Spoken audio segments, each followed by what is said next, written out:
तू ही मेरा सरगम, तीन लोक के ज्ञाता जो पहला मेरा सुमिरन। तू ही मेरा तारक, तू ही मेरा सरगम, तीन लोक के ज्ञाता जो पहला तेरा सुमिरन। तू ही मेरा तारक, तू ही मेरा सरगम, तीन लोक के ज्ञाता जो पहला तेरा सुमिरन। तू ही मेरा तारक, तू ही मेरा सरगम, तीन लोक के ज्ञाता जो पहला तेरा सुमिरन। हाथ जोड़ तेरे दर पे हूँ खड़ा, अष्टविनायक तेरा राजा। फिर तेरे नाम दूंगी बोलिया, सब तेरी भक्ति गजानन है सदाया। जय गणेश जय गणेश जय गणेश देवा, जय गणेश जय गणेश जय गणेश देवा। जय गणेश जय जय गणेश जय जय गणेश देवा, जय गणेश जय जय गणेश जय जय गणेश देवा। जय गणेश जय जय गणेश जय जय गणेश देवा, जय गणेश जय जय गणेश जय जय गणेश देवा। जय गणेश जय जय गणेश जय जय गणेश देवा, जय गणेश जय जय गणेश जय जय गणेश देवा।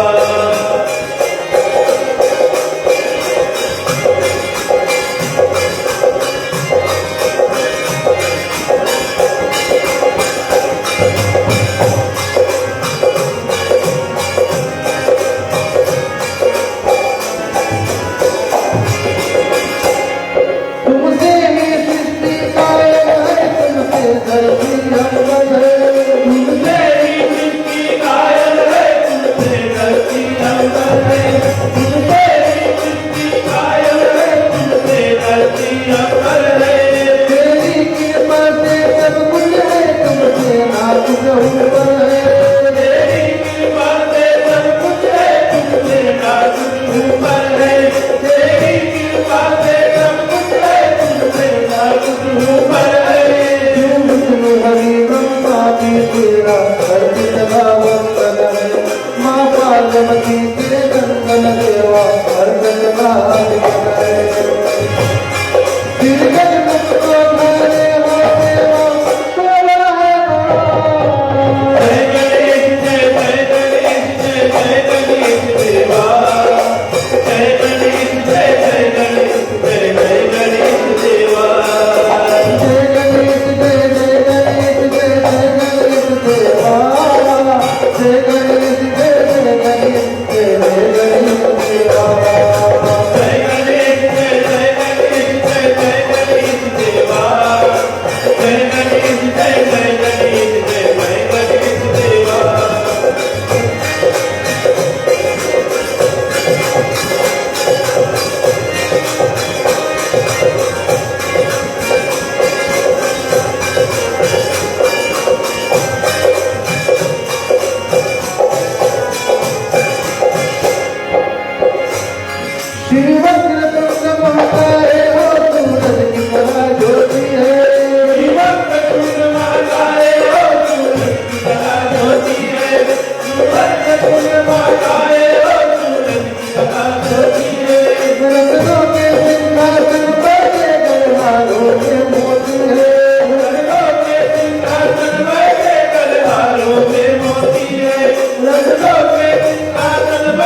आदरणीय धर्म प्रेमियों, आप सभी को जय हो बोइस की तरफ से जय श्री कृष्ण और सभी को अभिनंदन और स्वागत करते हैं। आज पहला दिवस की जो कृष्ण जन्माष्टमी हम मनाने जा रहे हैं, आज पहला दिवस है और कुछ ऐसे लोगों को मैं धन्यवाद देना चाहूँगा जिन्होंने हमें योगदान दिया है कि हम ये जो 7 दिवस की आयोजना है उसे संपूर्ण करें। श्रोताओ, सर्वप्रथम हम कूट कॉलेज के नीलेश और उनके परिवार को हृदय से धन्यवाद देते हैं जिन्होंने हमें ये जगह दी, ये हॉल दी। इन्होंने यहाँ पर सामान रखा था, लेकिन जब हमने इनसे बात की कि हमें हॉल की जरूरत है, तो क्योंकि जय हो इसका क्या होता है कि हमारा जो श्रोता है वो बढ़ते जा रहे हैं, तो घर पर हम अकोमोडेट नहीं कर पाते, इसलिए हमने इनसे बात की और वो तुरंत राजी हो गए।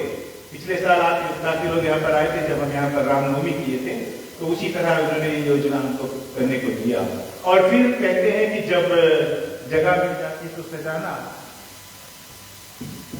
उसको सजाना और बनाना बहुत ही जरूरी है, क्योंकि जब भगवान की हम आसन को बैठाते हैं तो स्वयं ऐसे खुले स्थान पर नहीं बैठा देते हैं, हमें जगह को सजाना चाहिए। और इसको सजाने वाले अरुण हमारे जो पिछले साल रामनवमी भी सजाए थे, उन्होंने ये सुंदर सजावट की है। और नहीं भुलाएंगे अपने ग्रुप के सभी मेंबर को जिन्होंने इसमें योगदान दिए हैं। सभी ने मिलजुल कर उस 7 दिवस का जब भोजन है, प्रसाद है, उनकी आयोजना की है। और उनके परिवार, माताएं जितने हैं, बच्चों के माताएं हैं, पत्नियां हैं, बच्चे हैं, सभी ने मिलकर इसमें योगदान को दिए चुका। ये पहली बार नहीं है, हमारा जब भी कोई कार्य जो है होती है तो इसी प्रकार से इस परिवार का योगदान होता है। और हमारे कुछ ऐसे भी मेंबर हैं जो हमारे ऐसे भी लोग जो हमारे मेंबर नहीं है, लेकिन वो भी हमें काफ़ी योगदान देते हैं। और श्रोताओं, हम यही आशा करते हैं कि अगले जो 7 दिवस हम मनाएंगे कृष्ण जन्माष्टमी, इसमें आप सभी आएँ। हम जानते हैं कुछ मौसम कुछ अच्छी नहीं है, कुछ ठंडी है, लेकिन भगवान कभी कभी ऐसे देखता है, जैसा कि बोलते हैं कि कभी कभी हमारे आगे कुछ कांटे दिखा देते हैं, तो क्या हम उस कांटे पर चलकर जा सकते हैं? तभी हम भक्ति योग होते हैं। तो ठंडा है, यहाँ पर मीठा का प्रबंध किया गया है। अगर किसी को किसी की शिकायत है तो हमारे ग्रुप के प्रधान श्री प्रवीण, इसको हम मानूमान से भी जानते हैं, आप उनको संपर्क करते हैं। और ऐसे जैसे मैंने कहा है कि अगर आप हो जाए किसी के घर पर अगर फूल इत्यादि है तो लेकर आए, आपके भाग में है, फूल भी चढ़ा सकते हैं, प्रसाद है, कुछ भी हो, आप आकर यहाँ पर भगवान के संपर्क कर सकते हैं। श्रोताओं, जैसे मैंने कहा है, ऐसे कई कथाएं भगवान श्री कृष्ण के हैं और हम 6-7 रोज में उनका पूरा कथा को नहीं आपको समझा पाएंगे, लेकिन कई ऐसे कथा रवि ने चुन कर लाए हैं और यही आशा करते हैं कि आप उन कथाओं को श्रवण करें और जानिए कि भगवान श्री कृष्ण जो कलयुग से पहले थे, द्वापर में, द्वापर के बाद कलयुग में लगा है, तो द्वापर में वो चेतावनी दे गए हमें कि कलयुग कैसा रहेगा, जिसके लिए हमें तैयार करना चाहिए। और हमें इसमें बहुत ही सीख मिलती है जुटाओ, और हम यही आशा करते हैं कि आप इनको अच्छी तरह से सुने और अपने जीवन के अमल में लेकर आए। धन्यवाद।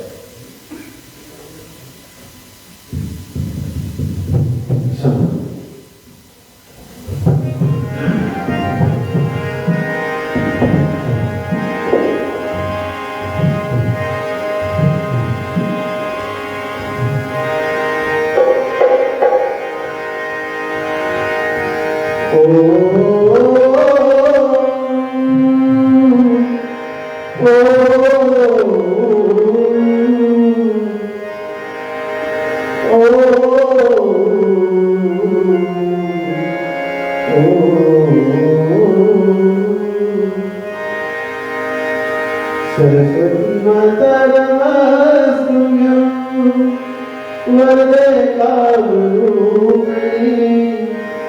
विद्यारम्भं करोष्यामि सिद्धिर्भवतु मे सदा। वासुदेवं सुतं देवं कंसचाणूरमर्दनं देवकी परमानन्दं कृष्ण वंदे जगद्गुरु गुरुदेव ब्रह्मा गुरुर्विष्णु गुरुदेवो महेश्वरा गुरुर् साक्षात् परब्रह्म तस्मै श्री गुरुवे नमः।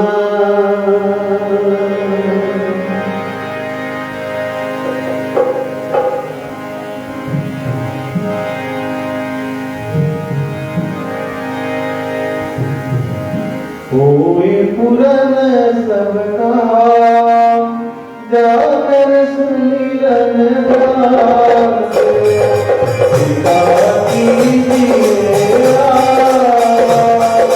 कोई जगती पानी हरे राम हरे राम राम राम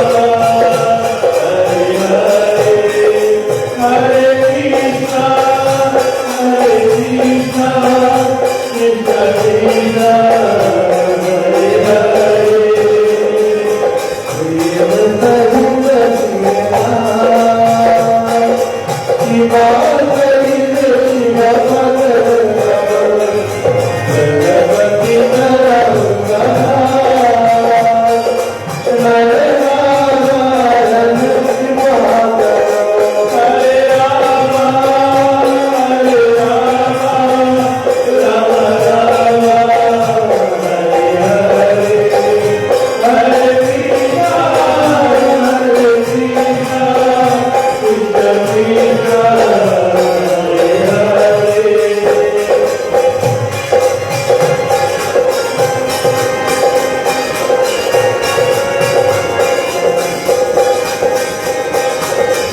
पूजे सकल मेरा जिंदगी पास रास्ते जय द्वारका जग में विधि को हरे राम हरे राम राम राम हरे हरे हरे कृष्णा कृष्ण कृष्ण हरे हरे राधानंद किशोर सजन जीवन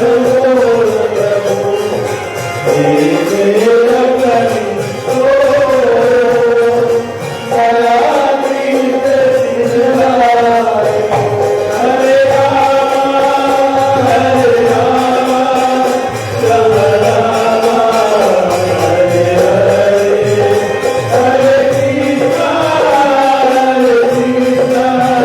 कृष्ण कृष्ण हरे हरे।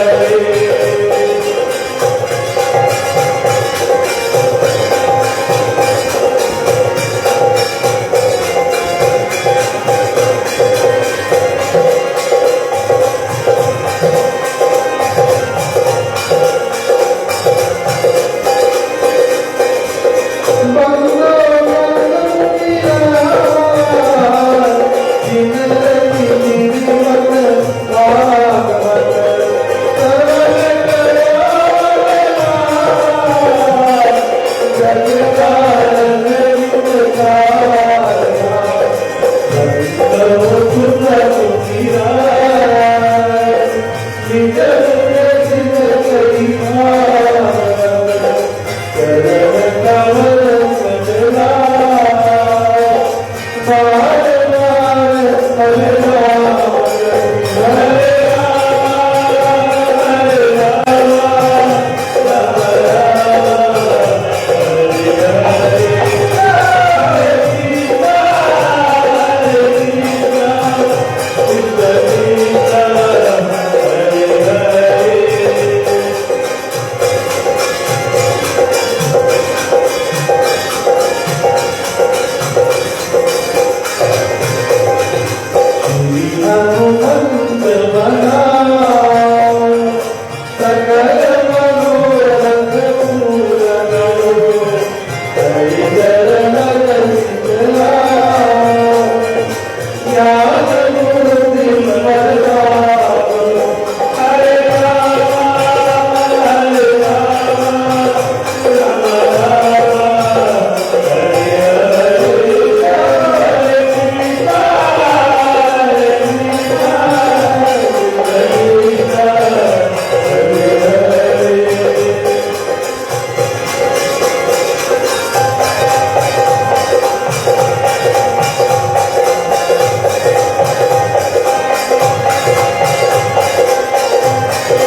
जो लोग भगवान के लिए प्रसाद इत्यादि लाए, अगर फूल माला आप लाए हैं भगवान को चढ़ाने के लिए, आप आकर भगवान को भोग लगा सकते हैं।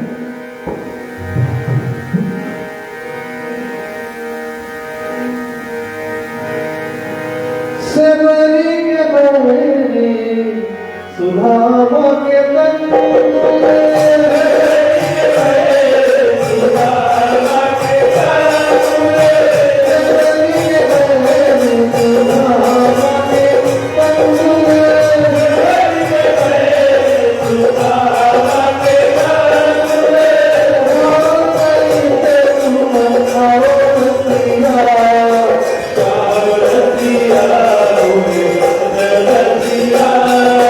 Thank you.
ओम नमः पार्वती पते हर हर महादेव।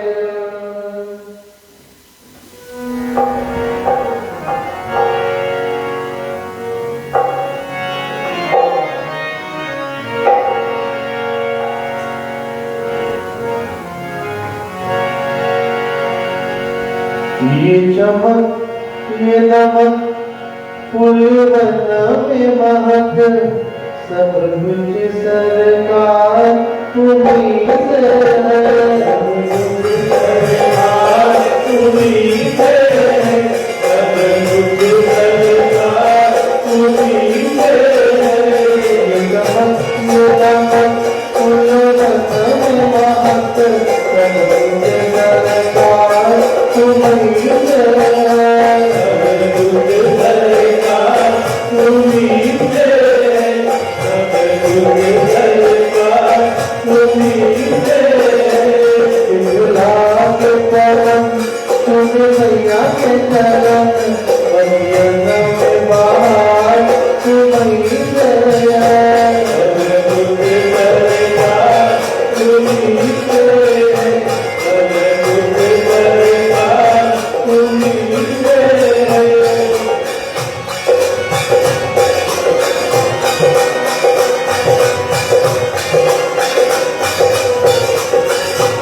मेरा दिल ले लो, मेरी जान ले लो, मेरा तन ले लो, मेरा मन ले लो।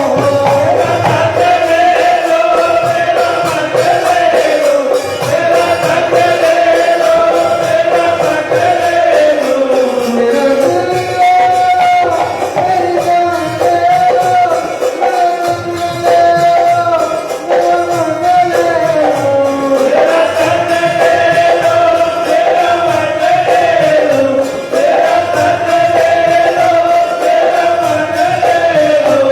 मेरा इश्क की किस्मत है तुमसे, मेरे इश्क का किस्मत है तुमसे, मेरा सब किस्सा तुम्हारी है,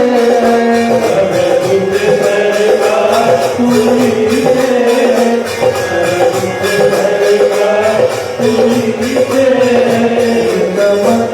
नमक फुलवतन महक सरदार तुम्हारी है। सब कुछ सरदार तुम्हारी है, सब कुछ सरदार तुम्हारी है।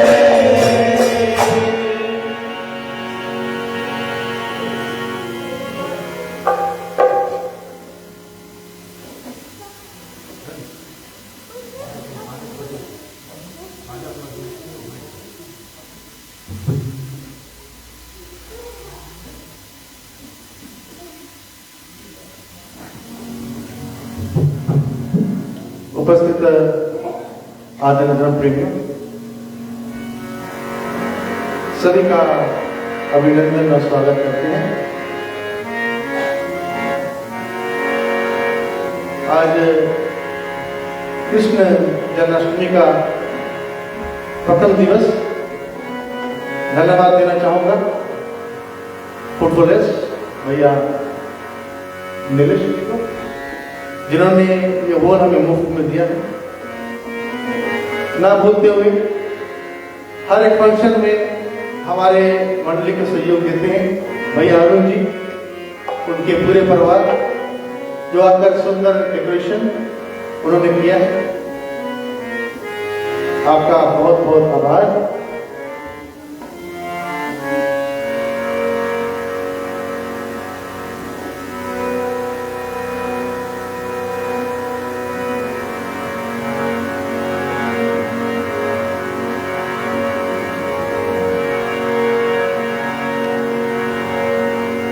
होत गुनन की खान, जाके गुन उर्गन तही,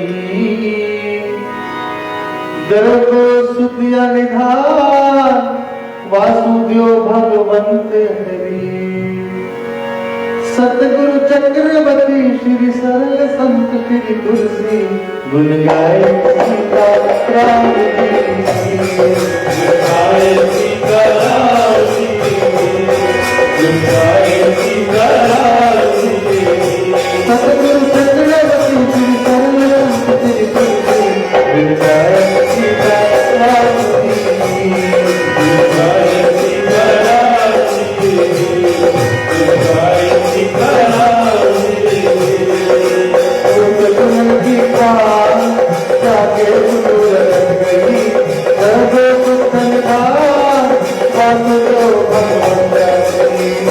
सतगुरु चक्रवर्ती श्री सरल संत श्री तुलसी, गुण गाय सीता राम जी, गुण गाय राधे श्याम जी, गुण गाय राधे श्याम जी। सतगुरु चक्रवर्ती श्री सरल संत श्री तुलसी, गुण गाय सीता राम जी, गुण गाय सीता राम जी, गुण गाय राधे श्याम जी, गुण गाय सीता राम जी, गुण गाय सीता राम जी।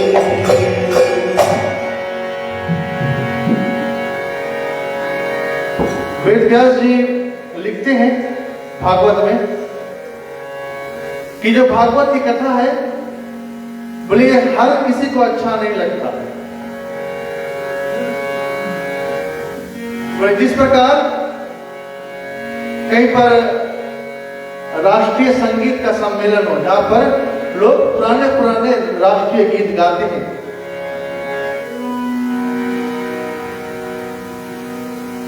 तो राष्ट्रीय गीत सबको ज्यादा अच्छा नहीं लगता, यानी कि कल्चरल डांस, कल्चरल गीत आप ऐसे कॉन्सेप्ट में बहुत कम लोगों को पाएंगे। लेकिन अगर वहीं जहां पर जो अभी गाना चल रहा है, सैयारा तू तो बदला नहीं, ये सबको पसंद आता है। छोटे से बच्चे लोग थिएटर में जाकर रो देते हैं, लेकिन माता सीता का जब हरण होता है वो देखकर कोई नहीं रोता। बोले भागवत ऐसे ही है कि ये सबको अच्छा नहीं लगता,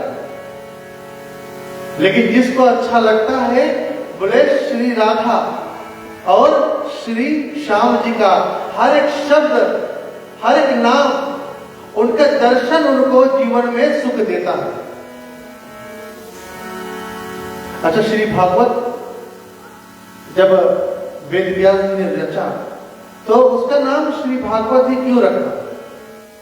श्री भागवत में कथा आता है मुख्य श्री राधा का और हमारे कृष्ण जी का। श्री भागवत, श्री का अर्थ है राधा जी, और भागवत बोले जिसके जीवन में, अगर आपके जीवन में भाग्य है और आपके भाग्य में अगर थोड़ा सा वक्त है, उसी को भाग्य वक्त सुनने का अवसर मिलता है। हम बहुत खुद को धन्यवाद देते हैं कि हम ऐसे देश में हैं जहां पर जगह जगह पर भागवत हो रहा है। पंडित जी कोई आईवन इवेंट में कर रहा है, लोग 5-6 हम यही जानते हैं, और सभी लोग मिल बांटकर हर जगह जा रहे हैं। तो खुद को नसीबवान समझो कि वैसे देश में आ जाए कि जहां पर हम अपने धर्म का जय जयकार बिना कोई डर के कर सकते हैं। वरना कई देश ऐसे भी हैं जहां पर लोग रहते हैं जहां पर राम जी का नाम लेना भी मना है, कई ऐसे देश हैं। अच्छा, एक संत ने पूछा, महाराज बोले वेद व्यास जी प्रभु इतना बताओ, बोले भागवत सुन कौन कौन सकता है? क्या सब कोई भागवत सुन सकता है? और अगर सब कोई सुन सकता है तो क्या भागवत सुनने से उसको पुण्य मिलेगा?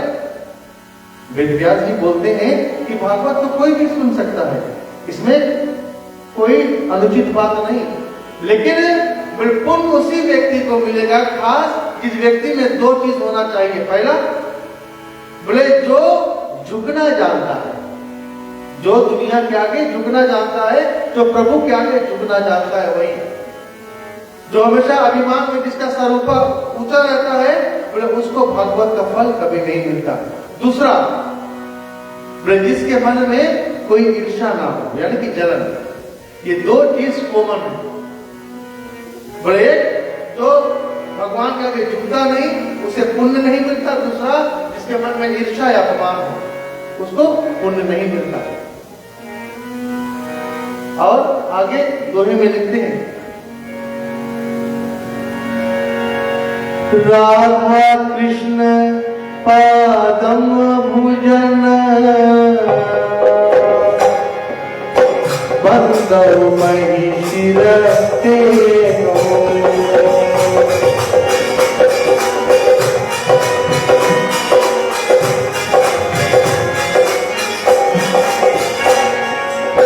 प्रदीप विलास सहित दयितन प्रगट किए बल हेनो।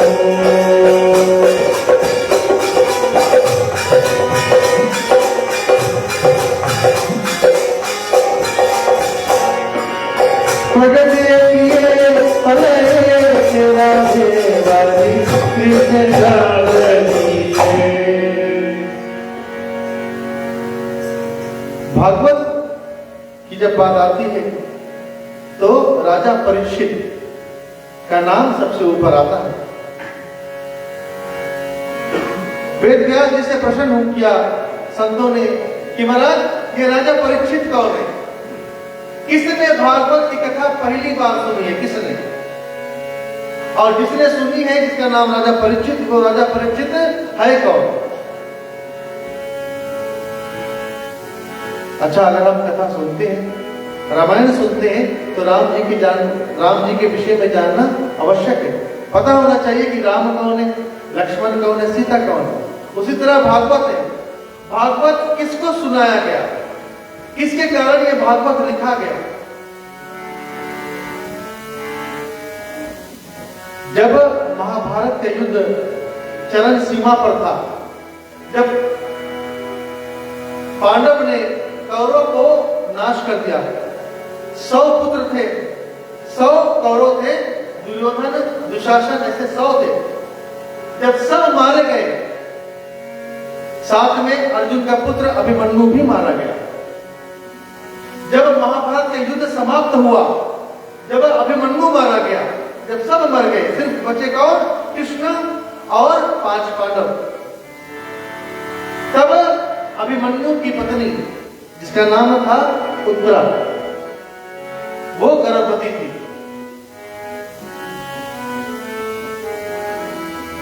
अच्छा, दुर्योधन का एक मित्र था, जिसका नाम था अश्वत्थामा। इधर 100 के 100 पुत्र मर गए, 100 के 100 कौरव मर गए, केवल एक उनका मित्र था, जिसका नाम था अश्वत्थामा, जिसको अमरता का वरदान है, जो मर नहीं सकता। इधर 5 पांडव है, इधर अश्वत्थामा, और 5 पांडव के वंश में एक नारी है, जिसका नाम है उत्तरा, जो अभिमन्यु की पत्नी है। उसके गर्भ में एक पुत्र पल रहा है। जब ये बात अश्वत्थामा को पता लगा, तो उसने सोचा कि क्यों ना मैं उस गर्भ से आने वाला पुत्र, उसको मैं मार दूं, जिसके कुल ने हमारे मित्रों का मरण किया है, मित्रों को मारा है, हम उसको मार देंगे। अश्वत्थामा ने, कहा गया है कि ब्रह्मा का दिया हुआ वरदान, ब्रह्मा का दिया हुआ शक्ति, ब्रह्मपास मारा उत्तरा के ऊपर।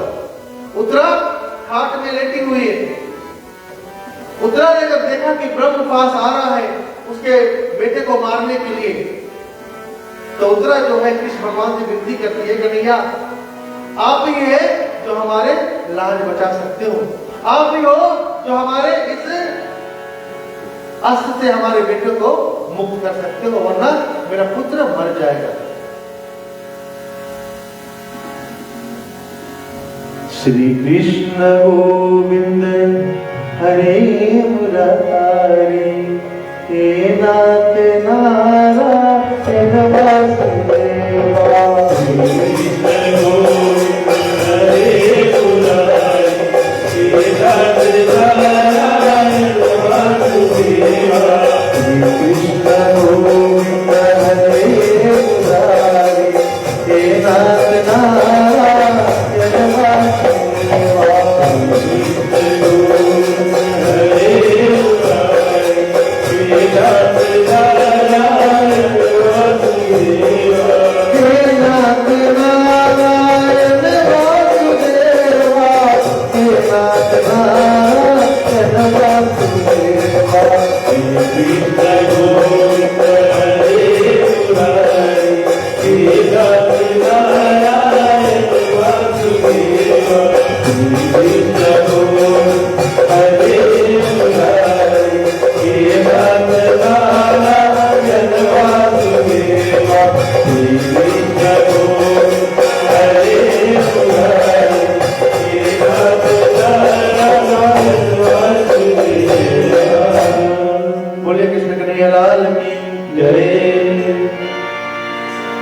श्री कृष्ण भगवान ने उत्तरा के गर्भ में जो पुत्र पल रहा है उसकी रक्षा किया, और जब उत्तरा ने अपने पुत्र को जन्म दिया उसका नाम राजा परीक्षित रखा गया। राजा परीक्षित का अर्थ है जो कई परीक्षाओं को जन्म से ही झेलता आया है, जिसने हर परीक्षा को पार किया है, वही राजा परीक्षित। और जब राजा परीक्षित का जन्म हुआ और इधर सारा जो कौरव है उसका नाश हो गया, अब बचे, मैंने पहले बताया, बचे सिर्फ 5 पांडव। 5 पांडव बचे हैं और कृष्ण जी और अभिमन्यु का पुत्र जिनका जन्म हुआ है नाम राजा परीक्षित। जैसे राजा परीक्षित थोड़ा बड़ा हुआ, 5 पांडवों ने आकर कृष्ण भगवान से बोला, हे कन्हैया, बोले युद्ध में हमारा भला नहीं हुआ। कन्हैया जी बोले, अरे पांडव तुम्हें तो राज्य मिल गया, और क्या चाहिए? तो अर्जुन बोला, हे माधव, राज तो मिल गया लेकिन हमने अपने भाइयों को खो दिया। याद रखना, कृष्ण भगवान बताते हैं जब युद्ध संसार से आप करते हो ना, औरों से करते हो, और उसमें अगर आपको हार भी मिलता है तो आपको दुख नहीं होता, लेकिन जब युद्ध आप खुद अपने परिवार से करते हो और उसमें आप जीत भी जाओगे ना, जीत कर भी आप अकेला ही महसूस करोगे। एक संत ने बड़ा खूब कहा है कि हर एक परिवार में अगर सारा बुद्धिमान लोग रहेंगे ना, तो वो परिवार ज्यादा दिन तक टिकता नहीं। बोले एक हर परिवार में बोले कुछ बेवकूफ होना चाहिए। बेवकूफ कहने की जो झुकना जानता है, पागल नहीं, जो झुकना जानता है। जब शादी होता है तो पंडित जी बताते हैं कि अगर एक परिवार में पति पत्नी दोनों समझदार है, यानी दोनों अकड़ कर चलेंगे, हम ही ठीक है, हम ही राइट है, तो रिश्ता कभी नहीं चलता। कभी कभी जब आर्ग्यूमेंट होता है, पूजा हंसे तुम्हें की लिखता है, सुनो। पंडित जी ने हमारे विवाह के समय बताया था ये बात। बोले रवि, कभी भी झगड़ा हुई, बोले तुम शांति हो जाए। मैंने बोला प्रभु मैं क्यों शांति हूं, पत्नी भी शांति हो सकती है। तो उस दिन पंडित जी ने बताया था, बोले शंकर के बोलने पे सती नहीं शांति थे, तुम्हारा बोलने से पूजा शांति हुई, हमला नहीं। बोले वही बात। तो कहने के साथ क्या है, धर्म प्रेमियों की जब बोले दो आर्ग्यूमेंट लोग करते हैं ना, हम ही राइट है, हम ही राइट है, बोले वो विनाश की ओर ले जाता है, उसमें कभी कोई सोल्यूशन नहीं मिलता। आज कन्हैया जी बोलते हैं, अर्जुन जब युद्ध अपनों से होता है तो जीत कर भी आप अकेला ही महसूस करोगे, आप अकेला ही पाओगे, आप जीत कर भी हार जाओगे। एक संत ने बड़ा खूब कहा है, अपनों से जब युद्ध हो आशा कहां बचाए, जीते तो भी पीर हो, हारे तो पछताए। जो अपने से संग में वही बने संघार, मन के भीतर रह गई टूटी हुई पुकार। छाया घर में धुआं भया, दीपक भी घबराए, अपने जब संग्राम करे कौन दिशा दिखाए। जब युद्ध अपने में होता है महाराज, तो आपको दिशा दिखाने वाला कोई नहीं होता। और कृष्ण भगवान ने गीता में कहा है, जिस दिन आप अपनों को छोड़कर परायों की बातों मानने लगोगे, उस दिन से तुम्हारे परिवार का विनाश आरंभ हो जाता है महाराज। जिस दिन आप अपने परिवार को छोड़कर दूसरों की बात मानना आरंभ कर देते हो, उस दिन आपके परिवार का विनाश आरंभ है। आज महाभारत की युद्ध अपनों में हुआ, इसलिए कौरवों को मरना पड़ा। अर्जुन ने अपना पुत्र अभिमन्यु खो दिया, सब तहस नहस हो गया। और तब आता है कुल का दीपक राजा परीक्षित। अब 5 पांडव कृष्ण से बोले, हे कन्हैया, बोले हमने अपनी पूरी जिंदगी जी ली, अब हम स्वर्ग जाना चाहते हैं। कन्हैया बोले, आप ऐसे स्वर्ग नहीं जा सकोगे। नहीं, अर्जुन बोला, है कन्हैया, बोले हम ऐसे पैदल चलकर ही स्वर्ग जाएंगे। कन्हैया ने बोला, हे अर्जुन, अगर स्वर्ग जाना है तो तुम्हें हिमालय को चलकर जाना पड़ेगा, और जिसने कभी कोई पक्षपात नहीं किया, जिसने सबको एक समान देखा है, वही स्वर्ग अकेला जा सकता है। अब चाहो तो कोशिश कर लो। कृष्ण ने यही बताया। चले कन्हैया का थोड़ा गुणगान करते हैं। श्री बाके बिहारी लाल गोपाल मन रखियो अपने चरण में। हरे बिहारी लाल गोपाल मन रखियो अपने चरण में। हरे बिहारी लाल गोपाल मन रखियो अपने चरण में। मन रखियो अपने चरण में, मन रखियो अपने चरण में। मन रखियो अपने चरण में। मन रखियो अपने चरण में। मन रखियो अपने चरण में, मन रखियो अपने चरण में। मन रखियो अपने चरण में। मन रखियो अपने चरण में। श्री बागे, श्री बागे, श्री बागे बिहारी लाल गोपाल मन रखियो अपने चरण में। श्री हरे बिहारी लाल गोपाल मन रखियो अपने चरण में। हरे बिहारी लाल गोपाल मन रखियो अपने चरण में।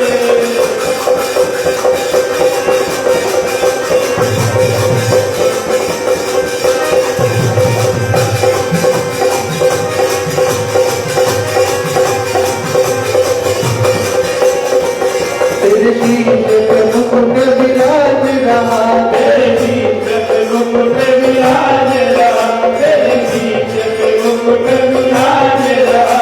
कानों में कुंडल राज रहा। कानों में कुंडल राज रहा। कानों में कुंडल राज रहा। तेरे गले, तेरे गले, तेरे गले में जलती माल गोपाल मन रखियो अपने चरण में।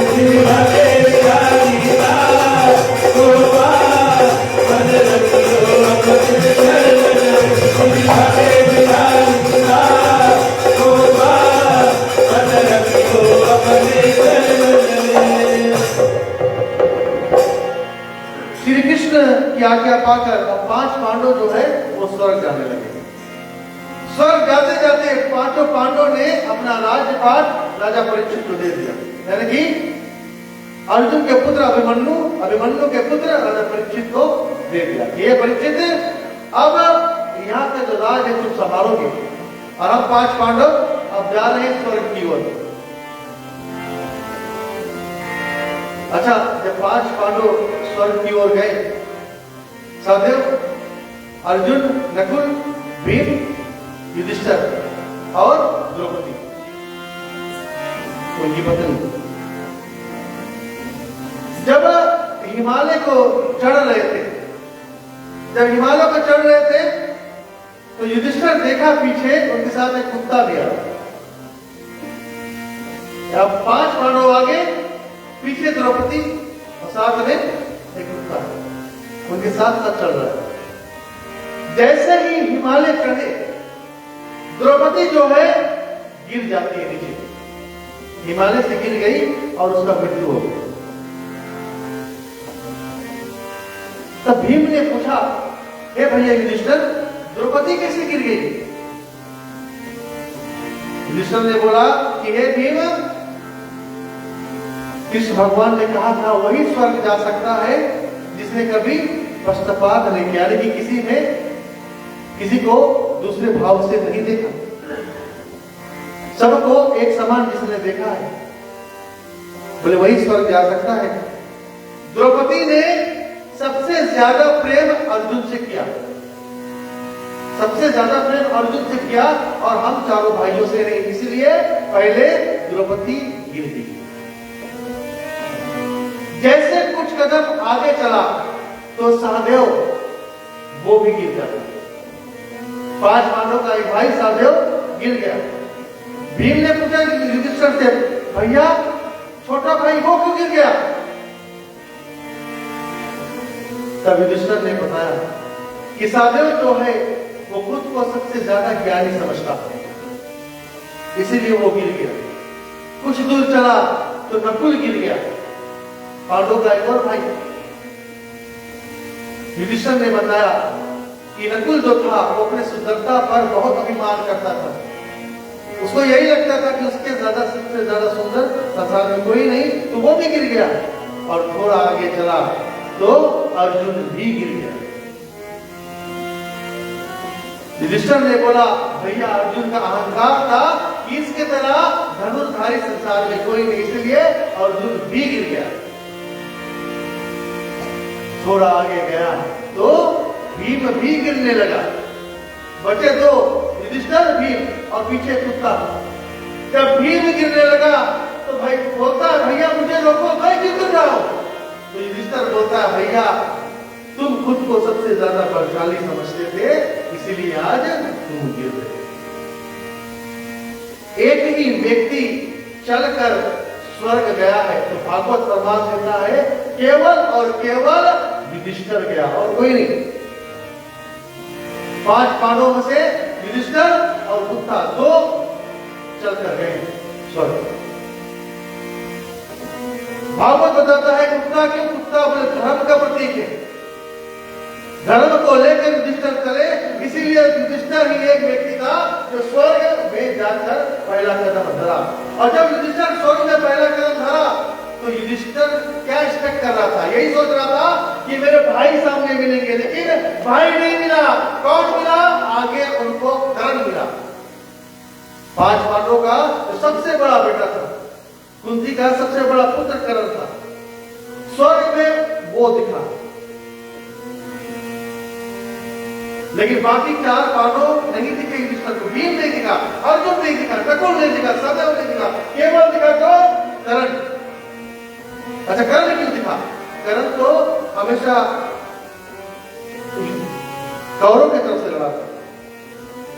भागवत बताता है जितना दान कर्ण ने किया उतना दान आज तक कभी किसी ने नहीं किया। अपने भाइयों को जिताने के लिए कर्ण ने अपना कवच दान कर दिया, अपना कुंडा दान कर दिया। कर्ण सूर्य का पुत्र था। कर्ण एक ऐसा व्यक्ति है, मरते मरते कृष्ण भगवान से कर्ण ने बताया है कन्हैया बेटा तुम मुझे कुछ देना ही चाहते हो तो यही दो कि मैं दोबारा इस भूमि पर ना आऊं, मैं नरक नहीं जाऊं प्रभु, मैं स्वर्ग जाना चाहता हूं। एक ही व्यक्ति है महाभारत में जिसको कृष्ण भगवान ने अपने हाथ पर चिता बनाकर कर्ण को अपने हाथ पर उन्होंने जलाया। एक व्यक्ति कर्ण को कन्हैया ने अपने हाथ पर चिता बनाकर अपने हाथों पर जलाया। ऐसा महादानी कर्ण था, इसीलिए युधिष्ठिर को सिर्फ और सिर्फ कर्ण ही मिला स्वर्ग में, बाकी चारों भैया नरक में। यह अपना पुराण बनाता है महाराज, अगर आपने एक भी पाप किया है ना तो आप नरक जाओगे, नरक भोग कर फिर स्वर्ग आओगे। जितना आपका पुण्य रहेगा जितना आपका पाप, उसी तरह से कैलकुलेट होता है महाराज। ऐसे नहीं सोचना कि 50% पाप किया है 50% पुण्य, 0 स्वर्ग जाएगा, नहीं महाराज। आपने 10% पाप किया है तो उतना आपको नरक भोगना पड़ेगा, तभी आप स्वर्ग आओगे। और स्वर्ग भोग कर पुनः इस धरती पर आना पड़ेगा। कौन सा योनि पाओगे ये धर्मराज डिसाइड करता है, चित्रगुप्त डिसाइड करता है, वो आपके कर्म पर निर्भर होता है। तो केवल एक व्यक्ति स्वर्ग गया, कौन? युधिष्ठिर। और कृष्ण भगवान बोलते हैं तेरे नयनों में सुरमा साज रहा, तेरे नयनों में सुरमा साज रहा, तेरे नयनों में सुरमा साज रहा, तेरे मुख में वीणा बाज रहा, तेरे मुख में वीणा बाज रहा, तेरे मुख में वीणा बाज रहा, तेरी धोरी वीणा लाल गोपाल मनरखियों अपने चरण में, हरे बिहारी लाल गोपाल मनरखियों अपने चरण में, हरे बिहारी लाल गोपाल मनरखियों अपने चरण में, मनरखियों अपने चरण में, मनरखियों अपने चरण में, मनरखियों अपने चरण में, मनरखियों अपने चरण में, मनरखियों अपने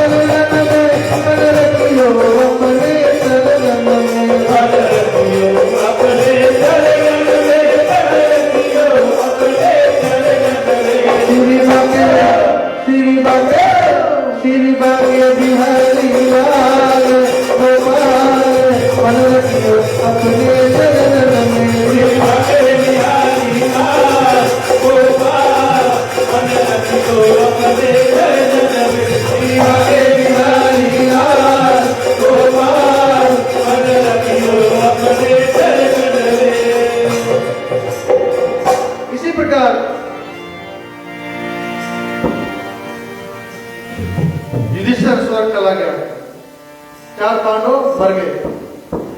अब धरती पर कौन राज कर रहा है? उनका पौत्र राजा परीक्षित। और राजा परीक्षित एक दिन सोचे कि चलो थोड़ा गांव में देख लेते हैं कि किसी को किसी प्रकार का दुख तो नहीं। राजा परीक्षित अपने रथ लेकर जैसे चल ही रहा था,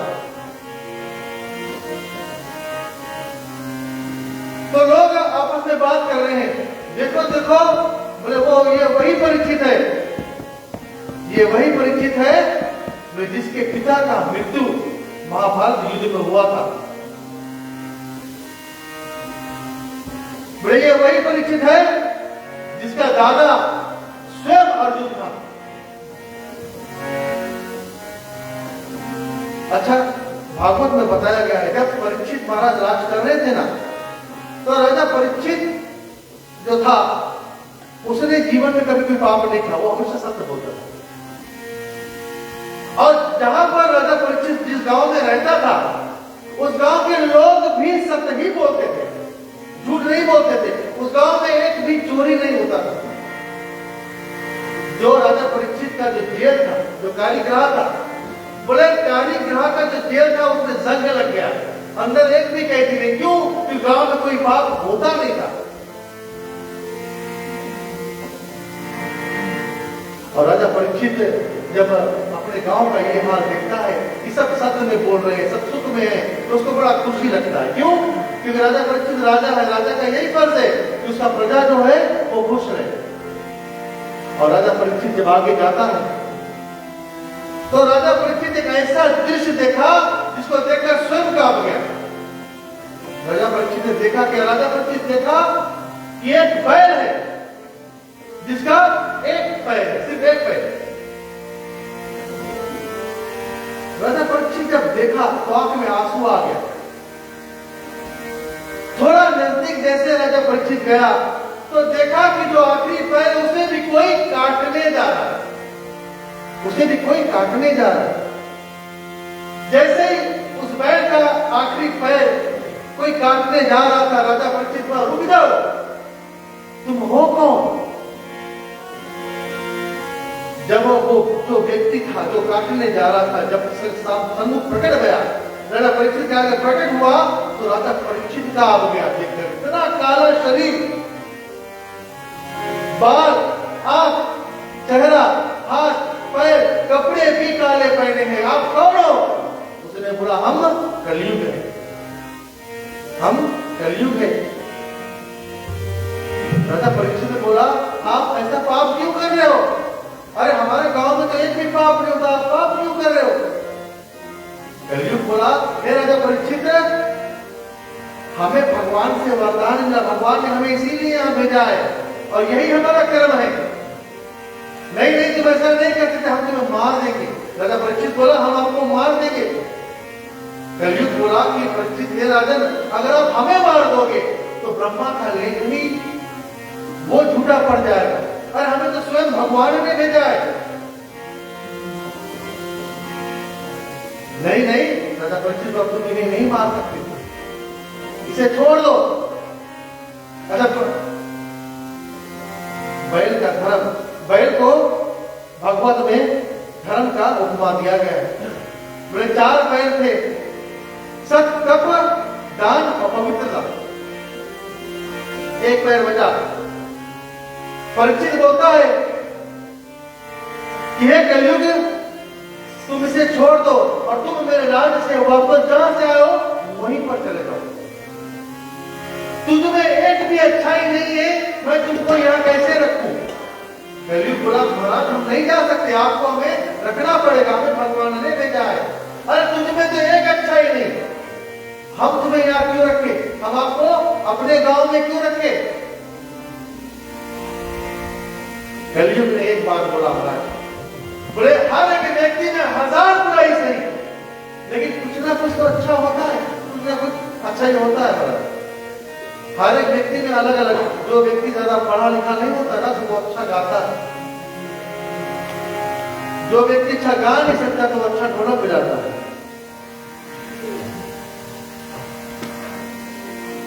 तो सब में कुछ ना कुछ गुण भरा होता है।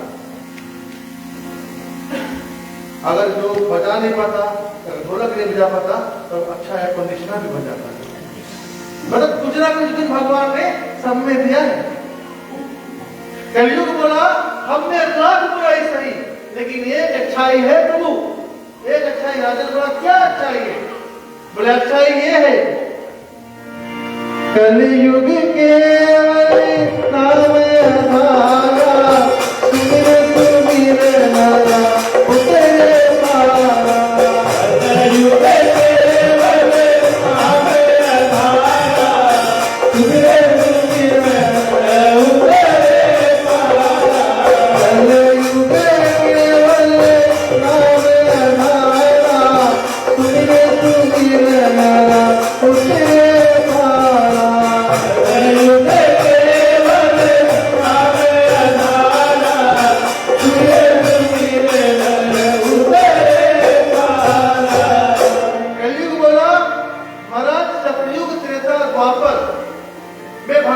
पाने के लिए कठिन तपस्या करना पड़ता था। लेकिन जब से मैं आ गया, उस दिन से बोले भगवान का नाम जपने से, मेरे आने से, भगवान का नाम जपने से व्यक्ति तर जाएगा, भवसागर से तर जाएगा। लेकिन इसका ये मतलब नहीं महाराज कि आज पाप किया, राम नाम बोला, फिर पाप बोलो, नहीं बोलो।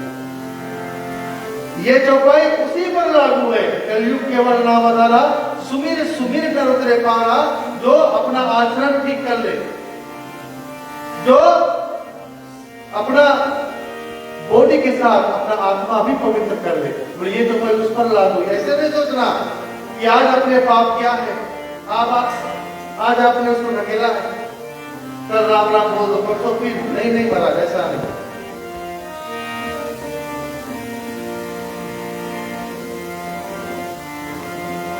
कलयुग का जब ये बात राजा परीक्षित ने सुना तो उसको बड़ा अच्छा लगा कि तो ये तो बहुत सुंदर बात है। अरे आपने लाख बुराई सही, लेकिन बहुत अच्छी बात है कि आपके आने से, नाम जपने से लोग कर जाएंगे। मैं तुमको 4 जगह देता हूं, एक नहीं, मैं तुमको 4 जगह देता हूं। कलयुग तुम जाकर वास करो। बोले पहला, जहां पर लोग जुआ खेलते हैं, यानी कि कैसीनो। आपने देखा होगा कैसीनो ने कईयों को बर्बाद कर दिया है, वैसे कईयों को बना भी दिया है। 1000 में से कोई 2 जन ही बना है, लेकिन कईयों जब बर्बाद ही हुए। कलयुग का प्रभाव, कलयुग को 4 स्थान दिया। पहला जहां पर जुआ खेला जाता है, यानी कि जहां पर सट्टेबाजी होती है, लोग पैसा, धन, दौलत, मकान लगा देते हैं।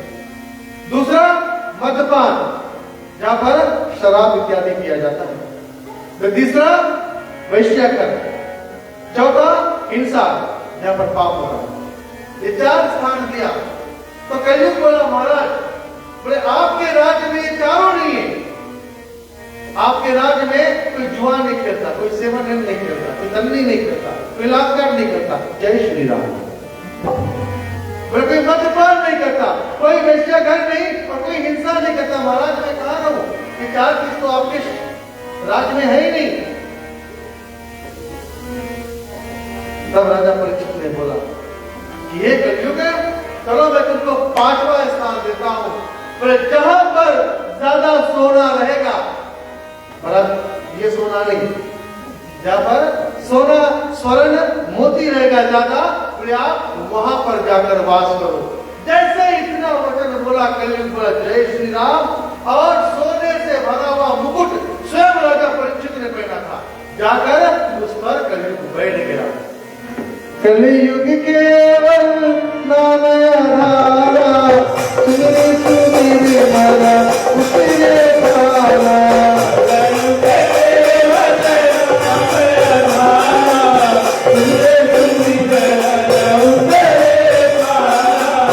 मंगल भावे मंगल हारी, कदम तुलत अजिर बिहारी।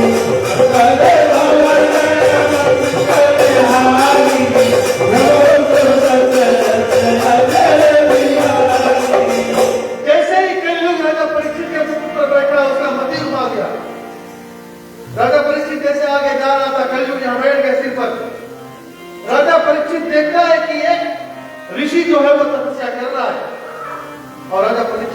प्यासा लगा हो, सामने जाकर खड़ा हुआ।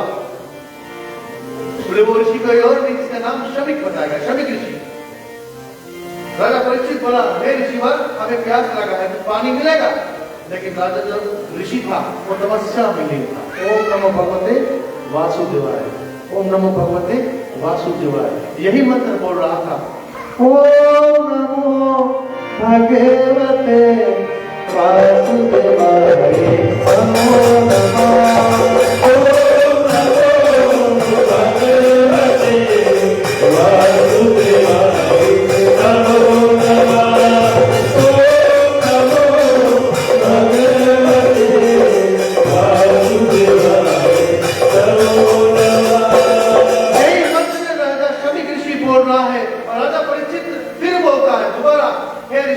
प्यास लगा है, हमें पानी मिलेगा? 3 बार पूछा राजा परीक्षित ने, लेकिन शमिक ऋषि ने एक बात भी जवाब दिया कि वो तो भगवान में लिखते। राजा परीक्षित को लगा कि ये सब कुछ सुन रहा है, लेकिन जानबूझकर मुझसे नहीं बोल रहा है। और ये ख्याल किसने लाया? वही कलयुग ने। राजा परीक्षित का पति फेर दिया। राजा को लगा ऋषि जो है वो ढोंग कर रहा है, बगल में मरा हुआ सांप पड़ा था, अपना धनुष उठाया, अपना बाण उठाया और बाण से मरा हुआ सांप उस ऋषि के गले में डाल दिया। ये हाथ सब कुछ कर राजा परीक्षित जब घर गया, जैसे मुकुट उतारा, उसको पूरा सब कुछ याद आ गया, उसने क्या किया है, क्या अनुचित कर आया, उसे याद आ गया जो नहीं करना था वो हो गया। जिस ऋषि के चरण पकड़ने थे उसके गले में मरा हुआ सांप हम डालकर आ गए। तो मन में बड़ा ही गिलानी हुआ। मन में ऋषि राजा ने बहुत सोच करता है। इधर राजा परीक्षित सोच कर रहा है कि हमने क्या हरकत कर दिया, और उधर शमिक ऋषि के गले में मरा हुआ सांप। ये हरकत करते हुए अन्य ऋषियों ने देखा और जाकर शमिक ऋषि के पुत्र को बताया, जिसका नाम था श्रृंगी ऋषि, जो उस समय नदी में स्नान कर रहा था। हे श्रृंगी ऋषि, तुम्हारे पिता के गले में एक राजन ने मरा हुआ सर्प डाला है। आपके पिता का कोई गलती भी नहीं था, और उस राजन ने जानबूझकर मरा हुआ सर्प तुम्हारे पिता के गले में डाला है।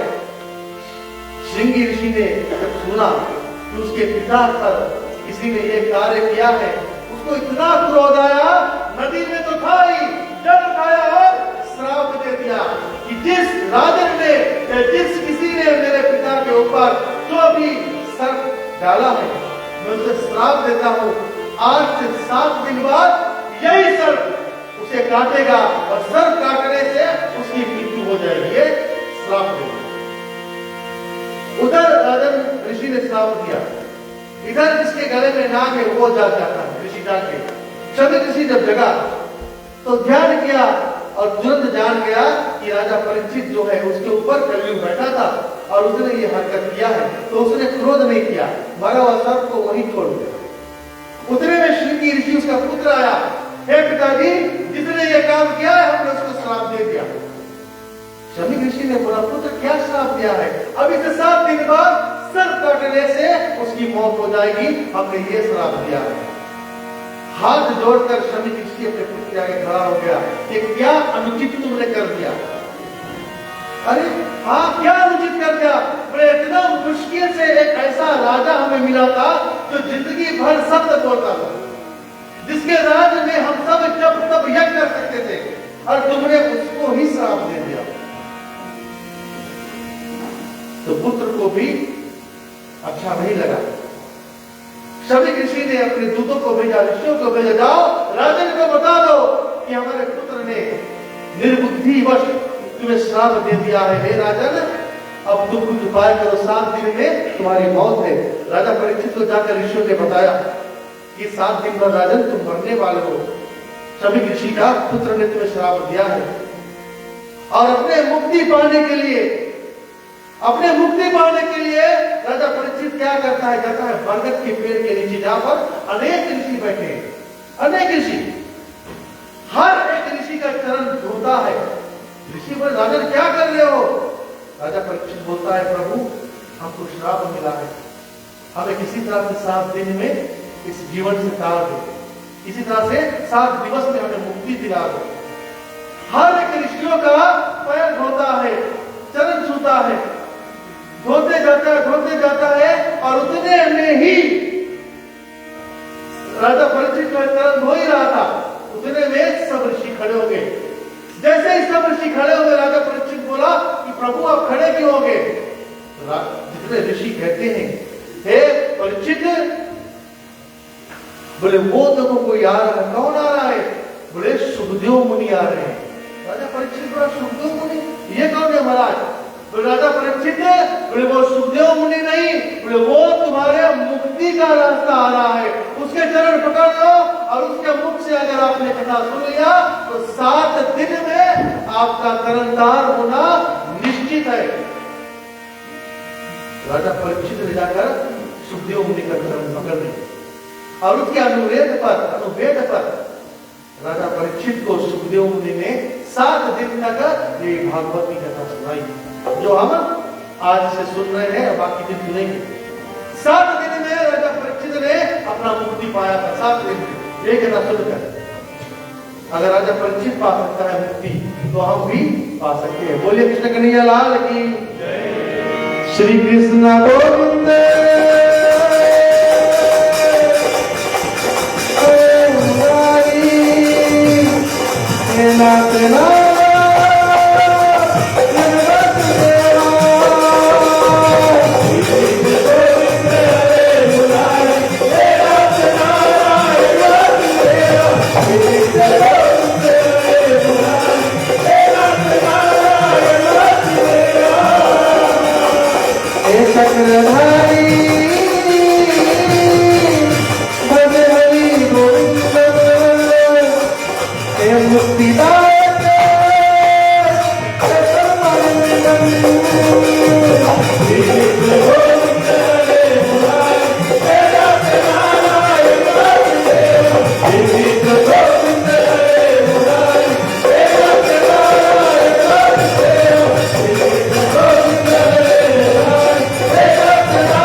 यहीं पर समाप्त होती है। चले सभी लोग अपने स्थान पर खड़े हो जाए और मिलकर भगवान की आरती करते हैं।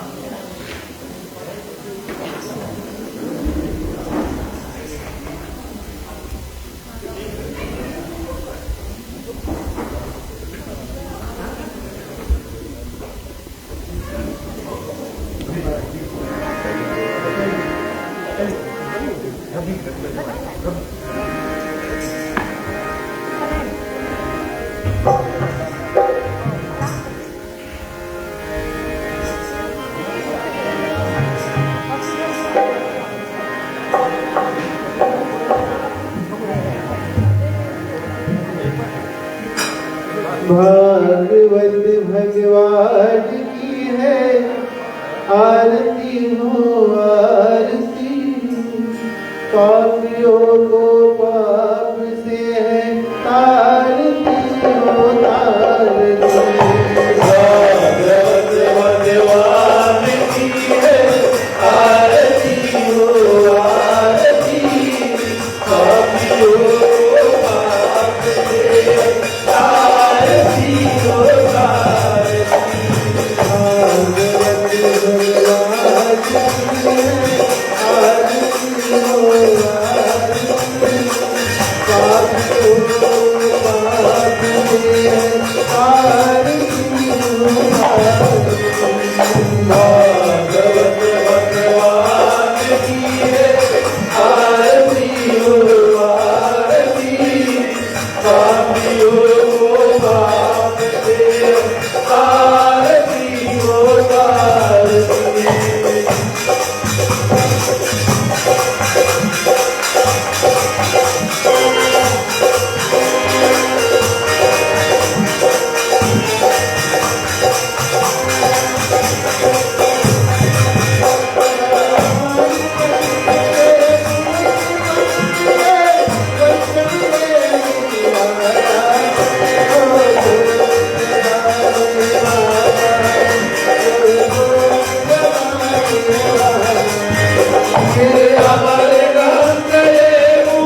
Thank you.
बोले कृष्ण कन्हैया लाल की जय, जय रामचंद्र की जय, स्वामी महादेव की जय। ओम नमः पार्वती पते हर हर महादेव। सभी लोग अपने स्थान पर बैठ सकते हैं और प्रेम पूर्वक सभी लोग भगवान विष्णु के लिए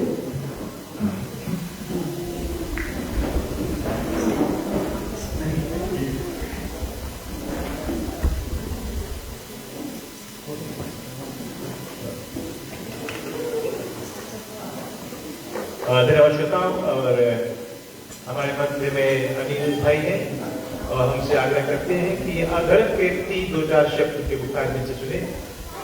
इन्होंने अपने समय को निकाला। इनके आज मुख्य परिवार में भाई अभिनेश के घर पर भी अष्टमी शुरू हुआ, लेकिन उन्होंने देखा कि वजन जैनों को तरफ जाता है तो उन्होंने यहाँ पर खड़ा किया। तो अनिल भाई आपके बुखार में से 2-4 शब्द।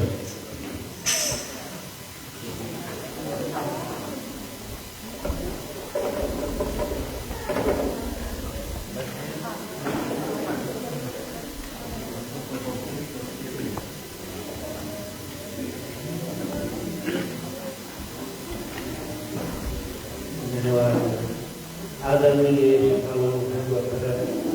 आप सभी के अंदर और राधा रमन को मैं प्रणाम करता हूँ और पुनः परमात्मा को धन्यवाद देता हूँ कि उनके अनुकंपा से, उनके कृपा से, उनके अनुग्रह से आज यहाँ पर प्रथम दिवस और जो कृष्ण जन्माष्टमी का पर्व है संपन्न हो सका। देवी सज्जनों, भगवान विष्णु जो है वो वचन करते हैं, उसको सभी युग में किसी न किसी रूप में आना है और भगवान पृथ्वी पर आए ये बड़ी बात नहीं है क्योंकि उसका कॉन्ट्रैक्ट साइन किया हुआ है, उसको तो आना ही है। मगर आपका कोई कॉन्ट्रैक्ट यहाँ नहीं है आने का, लेकिन फिर भी आप अपना समय को निकाला है इस ठंड के मौसम में, जिसे हिंदी में हम शर्द ऋतु कहते हैं। ये बहुत बड़ी बात है और हम एक दूसरे को करतल ध्वनि से धन्यवाद दें। जब आई राजा परीक्षित की बात और द्वापर युग लगभग समाप्त पे आने वाला था, तो उस समय पृथ्वी का राजा परीक्षित चुना गया और जैसे वो प्रचारक ने बताया कि वहां पर कलयुग की आगमन हुई। और लेकिन राजा परीक्षित ने कलयुग का जो अच्छाई है उसको देखा और उसे कुछ स्थान प्रदान कर दी, उन्हें खत्म नहीं किया क्योंकि कृतयुग त्रेता द्वापर पूजा मत योग जो गति होए कली धरी नाम से पावे लोग, जैसे रवि ने बताया यहाँ पर। देवी सज्जनों, समय भी बीता जा रहा है, अभी बहुत दिन बाकी है। आप सभी को यहाँ आने के लिए विशेष तौर पर जो वो आपको विशेष साधुवाद जो हम सबको इंडिया आओ और अपने सुखार विधि से कथा को स्वीकृत कराते हैं। धन्यवाद। बहुत बहुत धन्यवाद। चलिए सभी लोग हाथ जोड़ें।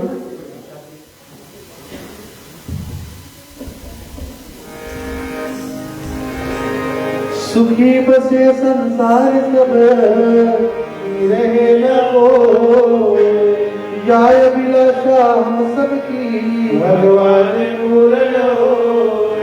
विद्या बुद्धि तेज बल सबके भीतर होए।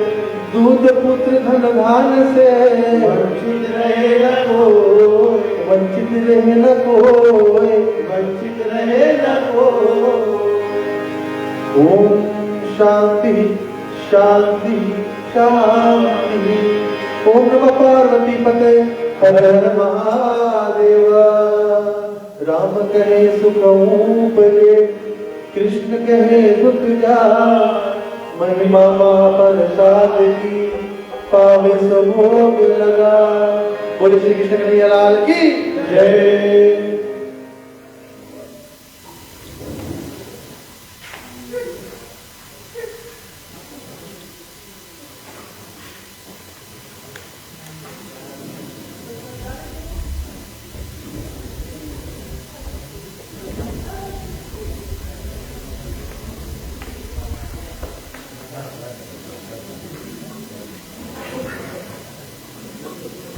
धन्यवाद श्रोताओं, शांतिपूर्वक बैठकर आज की कथा को श्रवण करने के लिए।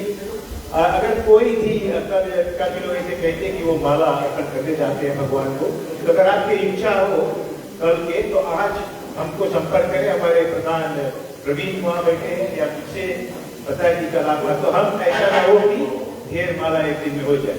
तो इसी तरह से आप बाहर बैठ के जो 7 बजे उसको पूर्ण करेंगे। धन्यवाद। और सभी के लिए भोजन तैयार है श्रोताओं।